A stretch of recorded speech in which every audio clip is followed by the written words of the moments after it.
Hello guys, कैसे हैं आप सब। आई होप कि आप अच्छे होंगे और आपकी पढ़ाई भी अच्छी चल रही होगी। आज जो हम चैप्टर पढ़ रहे थे इम्प्रूवमेंट इन फूड रिसोर्सेज, उसमें जो बचा हुआ टॉपिक है एनिमल हस्बेंड्री, इससे रिलेटेड हम आज डिस्कस करेंगे।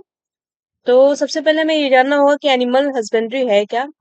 एनिमल हस्बेंड्री को अगर हम हिंदी में बात करें तो इसको हम पशुपालन कहते हैं।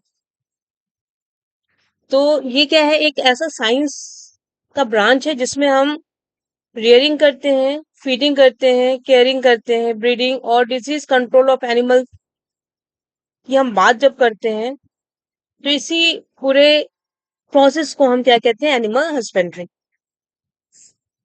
ठीक है। तो what is animal husbandry? The science of rearing, feeding, caring, breeding and disease control of animals is called animal husbandry. Rearing means पालना, फीडिंग मीन्स खिलाना पिलाना, केयरिंग मीन्स देखभाल करना, ब्रीडिंग मीन्स उसकी जनरेशन को आगे बढ़ाना और डिजीज कंट्रोल मीन्स बीमारी से बचाना।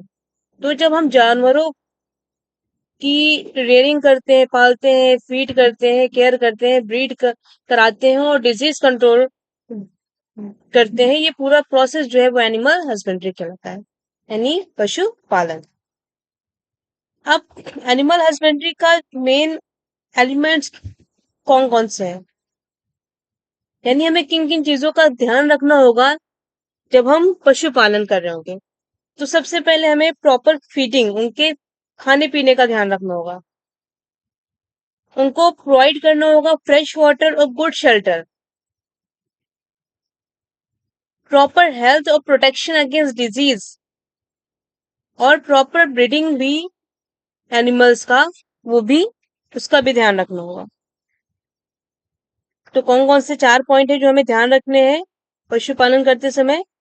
क्योंकि उनको प्रॉपर खाने पीने का मिल रहा है कि नहीं, उनको फ्रेश वाटर मिल रहा है और रहने के लिए अच्छी गुड शेल्टर मिल रहा है कि नहीं, उनका प्रॉपर हेल्थ है और उनको डिजीज के अगेंस्ट प्रोटेक्शन है या नहीं, और उनका ब्रीडिंग प्रॉपर हो रहा है या नहीं।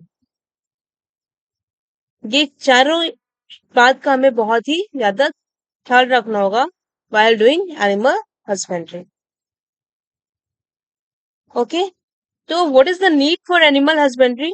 पशुपालन करने की जरूरत क्या है? तो सबसे पहला हमें ये आ, जानना है कि जैसे जैसे हमारी पॉपुलेशन ग्रो कर रही है, इंक्रीज कर रही है, वैसे वैसे जो हमारी रिक्वायरमेंट है, nutritional requirement to fulfil the need of all individuals, वो भी क्या हो रहा है, बढ़ रहा है। तो उनकी रिक्वायरमेंट को फुलफिल करने के लिए हमें क्या करना होगा, एनिमल हस्बेंड्री करना होगा। क्योंकि एनिमल हस्बेंड्री यानी एनिमल्स से बहुत सारे ऐसे प्रोडक्ट हैं जो हमें एनिमल से मिलते हैं, जैसे कि जैसे कि milk, meat and egg. Broad broad means होते हैं ऐसे एनिमल्स जो कि हमें वर्किंग में यूज में आते हैं। तो इन रिक्वायरमेंट को फुलफिल करने के लिए हमें क्या करना होगा, एनिमल हस्बेंड्री को ध्यान देना होगा उस पर। एडवांटेज क्या है एनिमल हस्बेंड्री का? तो पहला, सबसे पहला एडवांटेज है कि मिल्क का प्रोडक्शन इंक्रीज होगा। अगर हम कैटल फार्मिंग करेंगे तो मिल्क प्रोडक्शन क्या होगा, इंक्रीज होगा। एग प्रोडक्शन भी इंक्रीज होगा एनिमल हस्बेंड्री से। मीट की जो क्वालिटी है वो भी इंप्रूव होगी जब हम फिश फार्मिंग करेंगे, पिग फार्मिंग करेंगे, गोट फार्मिंग करेंगे, तो हमें to improve the quality of meat. फिर क्या है, जो भी एनिमल का वेस्ट है उसका हम प्रॉपर यूटिलाइजेशन कर पाएंगे। जो एनिमल वेस्ट है वो कैसा वेस्ट है, वो बायोडिग्रेडेबल वेस्ट है। तो जो भी आपका एनिमल वेस्ट है उसको हम यूज कर सकते हैं एज अ मैन्योर की तरह, हम अपने खेतों में उसको यूज कर सकते हैं। और वो जो है वो बिना हार्म किए हुए हमारे जो प्लांट्स हैं उनको, उनकी न्यूट्रिशनल रिक्वायरमेंट को फुलफिल करेगा। और हनी और बी वैक्स की जो रिक्वायरमेंट है वो बी कीपिंग से हम फुलफिल कर सकते हैं। बी कीपिंग मतलब मधुमक्खी पालन। ठीक है। तो यूटिलिटी के बेसिस पे एनिमल को 4 कैटेगरीज में डिवाइड किया गया है। Milch animal means milk yielding animal. इसके example cow, goat, buffalo. Next है meat and egg yielding animal. इसके example goat, sheep, pig, fish, chicken, duck etcetera. Draught animal वो एनिमल होते हैं जो कि वर्किंग में हेल्प करते हैं, लेबर कम करने में, यानी लेबर की तरह वर्क करते हैं, जैसे कि horse, bullock, camel, donkey, mule, elephant, ये सारे animals. Hair and skin yielding animal, example इसका sheep, goat, rabbit etcetera. Okay. तो इनसे हमें कुछ ना कुछ मिल रहा है। Milk yielding animal milk provide कर रहा है, meat and egg yielding animal meat and egg provide कर रहा है, ड्रॉट एनिमल जो है वो वर्किंग में हेल्प कर रहे हैं, here in skin yielding animal इनके हेयर जो है और स्किन जो है वो उनका कहीं ना कहीं यूज हो रहा है, लेदर इंडस्ट्री में यूज हो रहा है वो, और वुलन क्लोथ्स बनाने में यूज हो रहा है। नेक्स्ट हम बात करते हैं कैटल फार्मिंग की। अब कैटल फार्मिंग किस लिए करना है? दो पर्पस है कैटल फार्मिंग का। पहला है मिल्क प्रोडक्शन के लिए, दूसरा है बुलक लेबर के लिए। बुलक लेबर मीन्स टिलिंग के लिए, इरिगेशन के लिए, कार्टिंग के लिए। टिलिंग मीन्स क्या होता है? टिलिंग मीन्स होता है loose in the soil, soil को लूज करने का जो प्रोसेस होता है उसको हम टिलिंग कहते हैं। इरिगेशन आपको पता है, सिंचाई।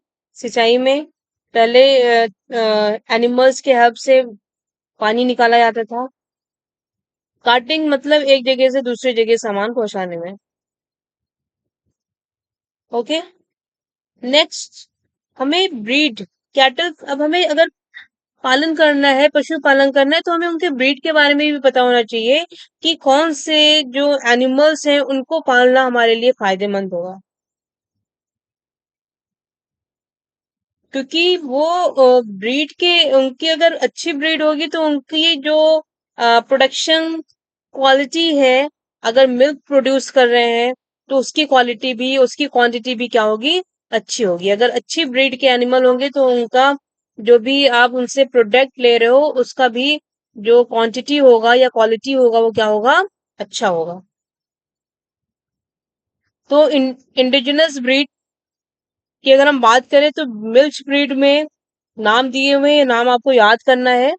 गिर, साहिवाल, रेड सिंधी, दियोनी, ये सब मिल्च ब्रीड है, यानी मिल्क यील्डिंग ब्रीड है कैटल के। ब्रॉड ब्रीड में नागेरी, हलिका, मालवी, ये सब नाम है, उनको याद रखना है आपको। डुअल पर्पस ब्रीड के एग्जाम्पल है Deoni, Sahiwal, Kankrej, Tharparkar, Dangi. Breed of Indian buffalo, Indian buffalo की जो ब्रीड है वो क्या क्या है? मुर्रा, Nagpuri, Mehsana, Jafarabadi, Surti, Bhadawari, Nili, Ravi. Exotic breed of milk cow, exotic breed यानी ये ऐसे ब्रीड है जो हमें बाहर से मिले हैं।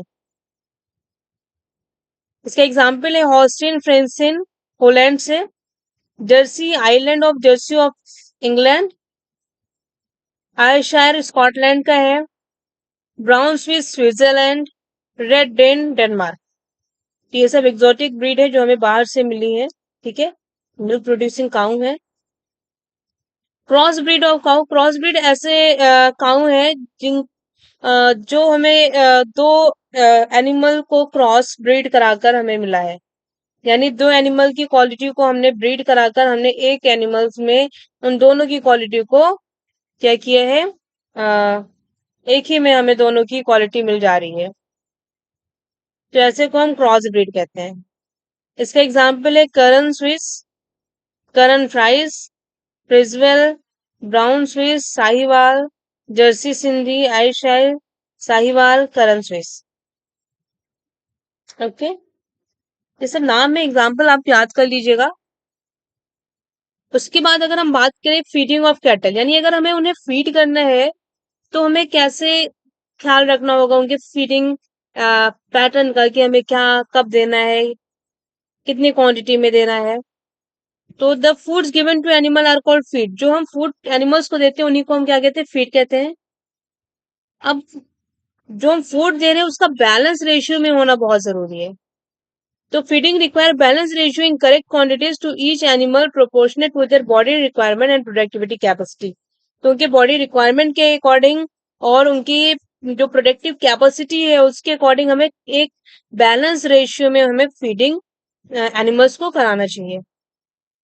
अगर हम ओवर फीडिंग करेंगे या अंडर फीडिंग करेंगे तो ये अच्छा नहीं होगा। ओवर फीडिंग से वो बीमार हो सकते हैं, और अगर अंडर फीडिंग होगा तो हो सकता है उनकी जो प्रोडक्टिव कैपेसिटी है उससे कम वो प्रोड्यूस करें। अब जो भी फीड होता है यानी जो खाना हम देते हैं उन्हें, उसमें दो मेन कंपोनेंट होते हैं, रफेज होगा और कंसंट्रेट होगा। ओके, तो सबसे पहले हम बात कर ले रफेज की। तो रफेज में लार्ज अमाउंट में क्या होता है, फाइबर्स होते हैं। रफेज में फाइबर के अमाउंट ज्यादा होते हैं और न्यूट्रिशन क्या होता है, लो होता है। जैसे कि हे, पाउडर, साइलेज, लेग्यूम्स लाइक बरसीम, काउपी, ये सब एग्जाम्पल हैं। और इसमें कुछ फॉडर ग्रासेस भी आते हैं लाइक नेपियर ग्रास, टूनिया ग्रास, एलिफेंट ग्रास, ये सब रफेज है। अगर हम कंसंट्रेट की बात कर ले तो ये ऐसे फूड होंगे जो कि रिच इन प्रोटीन और अदर न्यूट्रिएंट्स में रिच होंगे, जैसे कि सीरियल अनाज लाइक में jaw, broken grass, rice polish, cotton seed, molasses oil, seed cake etcetera. तो जो भी एनिमल है उनका फीड दो तरह का है, रफेज एंड कंसंट्रेट। रफेज क्या होगा, large amount of fibre, it contain large amount of fibre, and concentrate are rich in protein and other nutrients. Okay, अब हमें पढ़ना है कि जो एनिमल का फूड रिक्वायरमेंट है वो उस रिक्वायरमेंट भी दो दो कैटेगरी में डिवाइड है। एक है मेंटेनेंस रिक्वायरमेंट, दूसरा है milk producing requirement. Maintenance requirement में मतलब उनकी बेसिक जो फंक्शन लाइफ की है उसको सपोर्ट करने के लिए जो भी रिक्वायरमेंट है वो मेंटेनेंस रिक्वायरमेंट है। और मिल्क प्रोडक्शन को इंक्रीज करने के लिए जो उनकी फूड रिक्वायरमेंट है वो मिल्क प्रोड्यूसिंग रिक्वायरमेंट है। तो animal food on the basis of requirement is divided into two categories, maintenance requirement and milk producing requirement. Maintenance requirement are the requirement which support the basic function of life, and milk producing requirement are those requirement of food which help to increase the production of milk.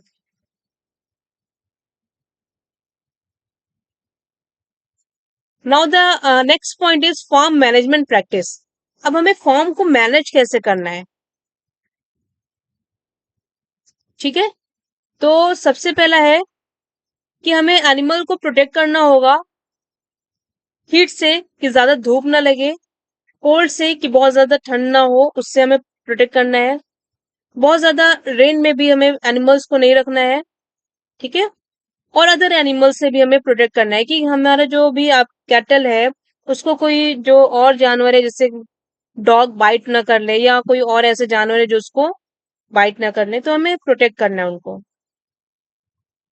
हमें जो भी animal है उन और जो उनका shelter place है उसको क्लीन, ड्राई, एयरी और वेल वेंटिलेटेड रखना है। जो शेल्टर है उसको प्रॉपर सनलाइट ऐसा होना चाहिए, ऐसा मैनेज होना चाहिए कि उसको डे टाइम में प्रॉपर सनलाइट मिले, प्रॉपर अरेंजमेंट होना चाहिए क्लीन ड्रिंकिंग वाटर का, स्पेशियस होना चाहिए आपका जो भी शेल्टर एरिया है, जिससे कि इनफ स्पेस हो एनिमल को रहने के लिए, वो कंफर्टेबली रह सके। और जो शेल्टर है उसका फ्लोर कैसा होना चाहिए, स्लोपिंग होना चाहिए, स्लोपिंग होना चाहिए। और हाइजीनिक डिस्पोजल अरेंजमेंट होना चाहिए, कि जो एनिमल एक्सक्रीटा है उसका डिस्पोजल जो है वो अच्छे तरीके से हो सके। और हमें एनिमल को रेगुलरली ब्रशिंग करना होगा, जिससे कि डर्ट और लूज एयर जो है वो क्या हो सके, रिमूव हो सके। अब देखभाल कर लिया, फीड कर लिया, फीडिंग करा दिया एनिमल्स को, उनके शेल्टर का ख्याल रख लिया। अब हमें क्या करना है, अब हमें जो ब्रीडिंग है वो भी इम्पोर्टेंट रोल प्ले करना है। अगर हमें उनकी जनरेशन को आगे बढ़ाना है और हमें क्वालिटी भी चाहिए कि हमें जो एनिमल्स के अंदर की क्वालिटी है वो भी मेंटेन रहे, या हमें कुछ ऐसी क्वालिटी चाहिए जो कि एनिमल में नहीं है किसी एक एनिमल में, और हमें दूसरे एनिमल में वैसी क्वालिटी डेवलप करानी है, तो उसके लिए हमें क्या करना होगा, ब्रीडिंग करना होगा। तो ब्रीडिंग भी दो तरह का है, नेचुरल ब्रीडिंग है और आर्टिफिशियल ब्रीडिंग है। नेचुरल ब्रीडिंग को फर्दर दो कैटेगरी में डिवाइड किया गया है, रैंडम ब्रीडिंग और दूसरा है कंट्रोल्ड क्रॉस ब्रीडिंग। ठीक है, तो रैंडम ब्रीडिंग में यहाँ पर क्या है, जो पेडिग्री बुल्स है are kept along with grazing cows. ठीक है, और यहाँ पर रैंडमली कोई भी जो बुल है वो किसी भी काउ से ब्रीड कर लेगा। ओके, नेक्स्ट है कंट्रोल्ड क्रॉस ब्रीडिंग, यानी यहाँ पर कंट्रोल टर्म यूज हुआ है, तो यहाँ पर आप चीजों को मैनेज कर सकते हो।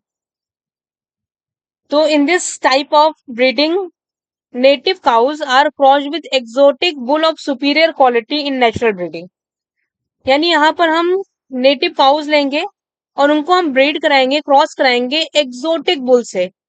एक्सोटिक बुल मतलब जो बाहरी है, और उनकी क्वालिटी क्या है, सुपीरियर क्वालिटी है। ठीक है, तो ऐसे exotic bull of superior quality उनको हम क्रॉस कराएंगे नेटिव काउ के साथ, और यहाँ पर जो ब्रीडिंग होगा वो कैसा होगा, कंट्रोल्ड क्रॉस ब्रीडिंग होगा। ठीक है, नेक्स्ट हम बात करते हैं आर्टिफिशियल ब्रीडिंग की।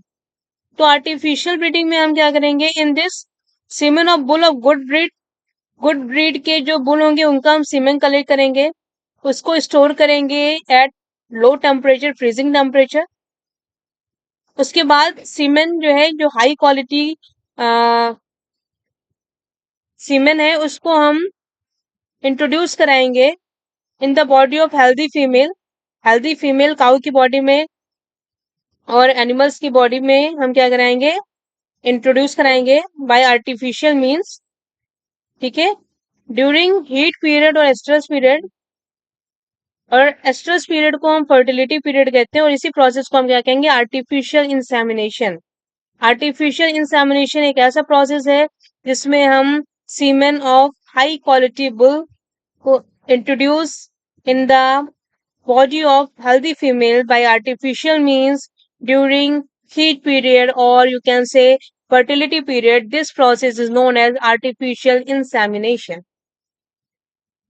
ये मेथड जो है वो कंपैरेटिवली बेटर है और एडवांटेजियस भी है। एडवांटेज क्या है कि हम सिंगल बुल के सीमेन से कई सारी काउस को क्या करा सकते हैं, इंसेमिनेट करा सकते हैं। जो हमारी दूसरा ये एडवांटेज है, जो हमारी प्रोजेनी होगी वो गुड क्वालिटी की होगी, और हमें एनिमल को ट्रांसपोर्टेशन नहीं करना पड़ेगा, यानी हम एक कलेक्ट कर लिए स्पर्म, सीमेन कलेक्ट कर लिया है, सॉरी, तो उसको हम फिर ले जाकर हम एक ही प्लेस पर हम कई एनिमल को इंसेमिनेट करा सकते हैं, हमें एनिमल का ट्रांसपोर्ट यहाँ पर नहीं करना पड़ेगा। और जो स्पर्म है उसको हम लॉन्ग टर्म के लिए फ्रीजिंग टेम्परेचर पे स्टोर कर सकते हैं। ओके, तो ये दो ब्रॉड कैटेगरी है ब्रीडिंग की, natural breeding and artificial breeding. अब ब्रीडिंग भी हो गया, उसके बाद हम कुछ एनिमल्स के डिजीज के बारे में जानेंगे। एनिमल्स को भी डिजीज होता है, तो हमें जो भी एनिमल है उनका खास ध्यान रखना पड़ता है। ठीक है, कि उनको कोई डिजीज ना हो, क्योंकि अगर वो डिजीज हो गए तो उनका जो भी मिल्क प्रोड्यूसिंग क्वालिटी है, वो क्या होगा, वो भी फ्लक्चुएट करेगा, क्वालिटी के साथ साथ क्वांटिटी भी फ्लक्चुएट करेगी। एग्जाम्पल है, अगर हम बैक्टीरियल डिजीज की बात करें तो anthrax, tuberculosis, rinderpest. Viral disease की बात करें तो rabies, cow pox, encephalitis, foot and mouth disease. Fungal disease ringworm, और वॉर्म से होने वाला डिजीज क्या है, स्केरियासिस है। ओके, आज की वीडियो में इतना ही। नेक्स्ट वीडियो में हम पोल्ट्री फार्मिंग और इसके आगे के टॉपिक को कवर करेंगे। आई होप आपको जो भी टॉपिक मैंने समझाया है वो बहुत अच्छे से समझ में आया होगा, आएगा। और अगर आपको कोई भी कंफ्यूजन है, कोई भी टॉपिक में कुछ भी अगर आपको नहीं समझ में आया तो आप कमेंट में पूछ सकते हैं। और अगर आपको मेरी वीडियो अच्छी लगी हो तो आप मेरे चैनल को लाइक एंड सब्सक्राइब करना ना भूलें। Thank you so much.